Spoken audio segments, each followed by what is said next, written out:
ఈ రోజు ట్రేడ్ ఎలా చేయబోతున్నానో చెప్తానండి. ముందుగా ప్రీవియస్ డే అనేది ఏమైందో తెలుసుకుందాం. ప్రీవియస్ డే అనేది ఫ్లాట్ ఓపెనింగ్ అనేది ఏంటంటే ఓపెన్ అయ్యి మార్కెట్ అనేది కంటిన్యూస్ గా పైకి అనేది వెళ్తుంది.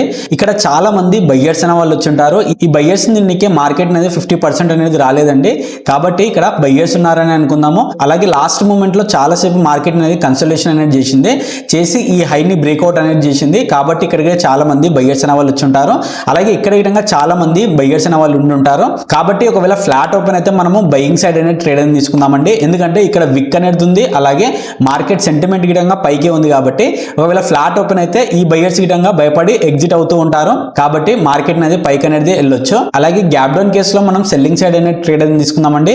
ఇక్కడ ఉన్న సెల్లర్స్ కి స్టాప్ లాసెస్ అనేది హిట్ అవుతూ ఉంటాయి. కాబట్టి మార్కెట్ అనేది కిందికి అనేది వెళ్ళొచ్చు. అలాగే గ్యాప్ అప్ కేసులో మనం బయింగ్ సైడ్ అనేది ట్రేడ్ అనేది తీసుకుందామండి. ఎందుకంటే ఇక్కడ ఉన్న బయర్స్ కి మంచి ప్రాఫిట్ అనేది ఉంటుంది. అలాగే ఇక్కడ ఉన్న బయర్స్ కి అలాగే ఇక్కడ ఉన్న బయర్స్ గిటంగా చాలా మంచి ప్రాఫిట్ అనేది ఉంటుంది. కాబట్టి వీళ్ళని మనం టార్గెట్ అనేది చేయలేము.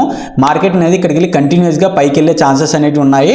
ఇక్కడున్న ఈ లెవెల్స్ అనేవి చాలా ఇంపార్టెంట్ అండి. ఈ లెవెల్స్ అనేవి ప్రతిరోజు నేను బ్యాంక్ నిఫ్టీలో సెన్సెక్స్ లో డ్రా చేసి టెలిగ్రామ్ ఛానల్లో పోస్ట్ అనేది చేస్తూ ఉంటాను. ఇంకా ఎవరైనా జాయిన్ కాకపోతే వెళ్ళి జాయిన్ అనేది అవ్వండి. వెయిట్ చేద్దాం, మార్కెట్ అనేది స్టార్ట్ కాబోతుంది. ఇక్కడ చూడండి, మార్కెట్ అనేది స్టార్ట్ అయిందండి. ఫ్లాట్ ఓపెన్ అయ్యి మార్కెట్ అనేది ఒక పెద్ద రెడ్ కలర్ క్యాండిల్ అనేది ఫామ్ అయిందండి. ఇక్కడ ఏమవుతుందంటే సినారియో, ఇక్కడున్న బయ్యర్స్ అందరికీ స్టాప్ లాసెస్ అనేవి హిట్ అవుతూ ఉంటాయి. అలాగే ఇక్కడున్న బయ్యర్స్ విధంగా స్టాప్ లాసెస్ అనేవి హిట్ అవుతూ ఉంటాయి. కాబట్టి మార్కెట్ అనేది ఇంకా కంటిన్యూస్ గా కిందికి వెళ్ళే అవకాశం అనేది ఉంది. ఇక్కడ చూడండి, మార్కెట్ అనేది రీట్రేస్మెంట్ అనేది అయ్యిందండి. మీరు హై నుంచి లోకి వేస్తే 50% జోన్ వరకు మార్కెట్ అనేది వచ్చింది. కాబట్టి ఇక్కడ నేను ఎంట్రీ అనేది ప్లాన్ అనేది చేస్తాను ఒక రెడ్ కలర్ క్యాండిల్ చూసి. ఇక్కడ చూడండి, నా ఎంట్రీ అనేది ఇక్కడ ట్రిగర్ అనేది అవుతుందండి. ఇక్కడ 70 పాయింట్స్ అనేది నా స్టాప్ లాస్ అనేది ఉంటుంది ఈ లెవెల్ పైన.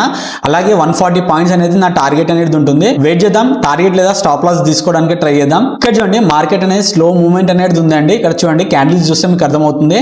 కానీ ప్రీమియం మాత్రము ప్రాపర్ గా వెళ్తుందండి. కాబట్టి మనం టార్గెట్ వరకు వెయిట్ అనేది చేద్దాము. ఇక్కడ చూడండి, ఈ లెవెల్ ని సపోర్ట్ తీసుకుంటూ మార్కెట్ అనేది పైకి అనేది వెళ్తుందండి. ఈ లెవెల్ ని ఒకవేళ బ్రేక్ డౌన్ అనేది చేసి ఉంటే మార్కెట్ అనేది మళ్ళీ పైకి అనేది వెళ్ళేది, మన స్టాప్ లాస్ అనేది హిట్ అయ్యేది. కానీ ఇక్కడ మార్కెట్ అనేది మళ్ళీ కిందికి రావాలి. ఎందుకంటే ఇక్కడ ఈ సపోర్ట్ తీసుకొని ఓన్లీ బయ్యర్స్ ని మాత్రమే ఇన్వైట్ అనేది చేస్తుంది. వెయిట్ చేద్దాం. ఇక్కడ చూడండి, ఇక్కడ టార్గెట్ అనేది హిట్ అయిందండి. ఇక్కడ ఏం లేదండి, ఇక్కడ 5 minutes టైం ఫ్రేమ్ లో మీరు చూస్తే ఇక్కడ మార్కెట్ అనేది ఓపెన్ అయిందండి. ఓపెన్ అయ్యి ఇక్కడ ఉన్న బయ్యర్స్ స్టాప్ లాసెస్ అనేటివి ఒక్క క్యాండిల్ అనే హిట్ చేసింది. అలాగే ఇక్కడ ఉన్న బయ్యర్స్ గిటంగా స్టాప్ లాసెస్ అనేవి హిట్ కావాలి ప్రాపర్ గా. కాబట్టి ఇక్కడ నేను ఎంట్రీ అనేది కొంచెం ఎర్లీగా ఎంట్రీ అనేది తీసుకున్నాను. ఇక్కడ నా టార్గెట్ అనేది హిట్ అయింది. ఇలాంటి చార్ట్ ట్రేడింగ్ కాన్సెప్ట్స్ గురించి లైక్ చేసి సబ్స్క్రైబ్ చేయండి.